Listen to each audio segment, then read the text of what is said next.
Continuing our celebration of Black History Month, tonight we profile a world champion gymnast who changed the face of the sport and is still changing it. When faced with bias, Wendy Hilliard used it to propel herself across the mat and to propel the next generation to succeed. CBS 2's Otis Livingston has her story. Wendy Hilliard fell in love with the sport of gymnastics at an early age, and it was simple. I enjoyed going upside down. There was something about being able to move your body and have such control that excited me. Wendy was able to satisfy that excitement for tumbling at the Y in inner city Detroit. But to get access to the bars and beams, she'd have to venture out to the suburbs, which provided challenges. I had to travel far, and it costs a lot of money. And there were a lot of Black people doing gymnastics. But I love the sport. If you find something you love, you just do it no matter what. Wendy Hilliard putting on a superlative show. Eventually, Wendy decided on rhythmic gymnastics, and success soon followed as she became one of the best in the country. But even her lofty ranking didn't shield her from racism as she prepared in Colorado Springs for the World Championships in 1983. She was denied a spot on the team. I went up to the coach and I said, "How come I'm not on the team?" She said, "Oh, Wendy, you stand out too much." And I just was like, "I like your face." Like, what? I couldn't really grasp that. I was just so upset. Undeterred, Wendy's family made phone calls and sent faxes to U.S. Gymnastics.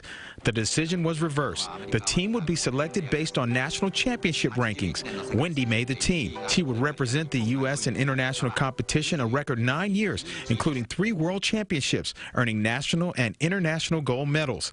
But she never forgot that experience in Colorado Springs, giving her the impetus to become an advocate for other Black athletes. And thus, the Wendy Hilliard Foundation was born, serving 1,500 kids a year in Harlem and another 500 in her native Detroit. My foundation is to improve physical and emotional health by providing free and low-cost gymnastics in urban areas. And she's had some help getting and keeping young girls interested in the sport. Along comes Gabby Douglas, right? Wins the Olympic gold medal. And so now all these little girls are like, "Oh, I can do that too." Wendy thinks it's important to have people who look like the students teach them, inspiring them to new heights. And that's what Black history means, knowing where you come from and being inspired about what you can achieve. There were even those breaking barriers before me, like 20, 30, 40 years before me in the sport. It's important that people know their history.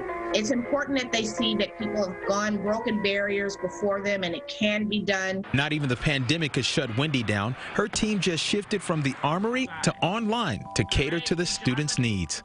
We have really great staff, and they turned it around in a moment. When we had to go online to do virtual, they were able to engage the kids. And they would just put on their leotards in their living room and put out a yoga mat and do their cartwheels.